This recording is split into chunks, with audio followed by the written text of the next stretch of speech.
लगभग 6.6 करोड़ साल पहले दुनिया पर एक विशाल जानवर शासन करता था, जिसको अब हम लोग डायनासोर नाम से जानते हैं। इनमें से कुछ कुछ डायनासोर इतना बड़ा होता था जिसका वजन होता था लगभग 1500 केजी तक। इनमें से कुछ कुछ डायनासोर मांसाहारी भी थे और कुछ कुछ शाकाहारी।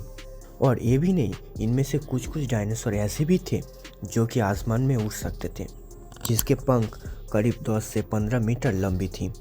इससे पता चलता है जो कि उस टाइम पर धरती पर डायनासोर का राज था। लेकिन डायनासोर विलुप्त कैसे हुआ, चलिए आज इस वीडियो में जानने की कोशिश करते हैं। आज से लगभग 65 मिलियन साल पहले तब धरती के तापमान आज के तुलना में लगभग थोड़ी सी ज़्यादा था, और उस समय अंतरिक्ष में 60 किलोमीटर चौड़ा और करीब 35,000 किलोमीटर प्रति घंटे की रफ्तार से एक एस्टेरॉयड धरती की ओर आ रही थी। धरती की ओर आते समय उस एस्टेरॉयड और एक बड़ी एस्टेरॉयड के साथ टकराती है। इस टक्कर की वजह से दो एस्टेरॉयड लाखों टुकड़ों में बिखर जाती है।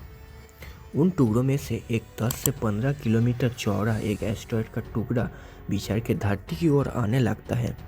धरती की ओर आने वाली ज़्यादातर छोटी मोटी एस्टेरॉयड हमारे धरती के एकमात्र उपग्रह चाँद से टकरा जाती है, चाँद के ग्रेविटेशनल फोर्स के कारण।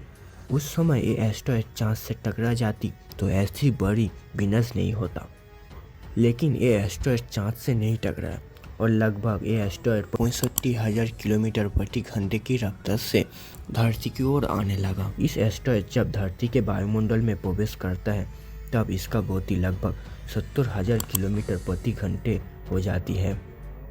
धरती के वायुमंडल के फ्रिक्शन की वजह से इस 10 किलोमीटर चौड़ी एस्टेरॉयड में आग लग जाती है और ये आग के गोले जैसे दिखने लगती है।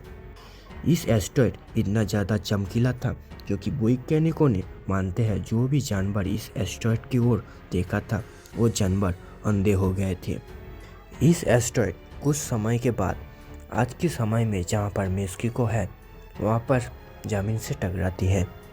इस एस्टेरॉयड जहाँ पर टकराई थी वहाँ पर के तापमान हो गए थी लगभग 35,000 डिग्री सेल्सियस, जहाँ पर से आप अंदाज कर सकते हो ये तापमान सूरज से भी बहुत ज़्यादा है। इस विस्फोट इतना ज़्यादा शक्तिशाली था जो कि हजारों परमाणु बम के बराबर थे। इसी टक्कर की वजह से लाखों मेट्रिक टन धातु धरती से अंतरिक्ष में जाती है और कुछ ही समय बाद अंतरिक्ष में जाने वाला पत्थर धरती के ग्रेविटेशन फोर्स के कारण फिर धरती में गिरने लगती है और वायुमंडल के फ्रिक्शन की वजह से वो पत्थर में आग लग जाती है और नीचे से देखने में वो आग के बारिश जैसे दिखने लगती है।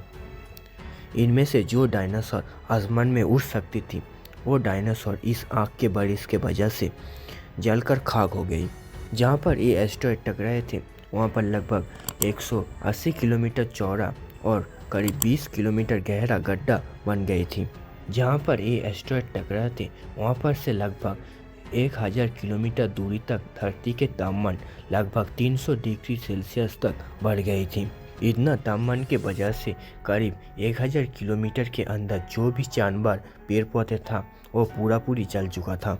ये एस्टेरॉयड टकराने की वजह से धरती में एक जोरदार भूकंप पैदा हुआ। इस जोरदार भूकंप की वजह से धरती के अंदर जो लावा थी वो आग्नेयगिरी के माध्यम से बाहर आना शुरू हो गया और इस लावा की वजह से लगभग सभी डायनासोर मर चुके थे। इतना बड़ा भूकंप की वजह से ऊंचा सुनामी होना चालू हो गया था। इस इतना बड़ा सुनामी में समुद्र के किनारे में रहने वाला जानवर सभी मर चुके थे। इस टक्कर की वजह से एक विशाल धूल भरी आंधी शुरू हुआ था। उस धूल के आंधी इतना बड़ा था जो कि इस आंधी के वजह से धरती के वायुमंडल पर एक धूल के परत छा गई थी। ये धूल की परत इतना गहरा था जो कि लगभग 1 साल सूरज के प्रकाश धरती के जमीन में नहीं पहुंची, जिसके वजह से लगभग सभी पेड़ पौधे मर चुका था। इतना सारा घटना की वजह से जो भी डायनासोर बचा था वो भी बिना खाना की वजह से ज़्यादा दिन नहीं बची।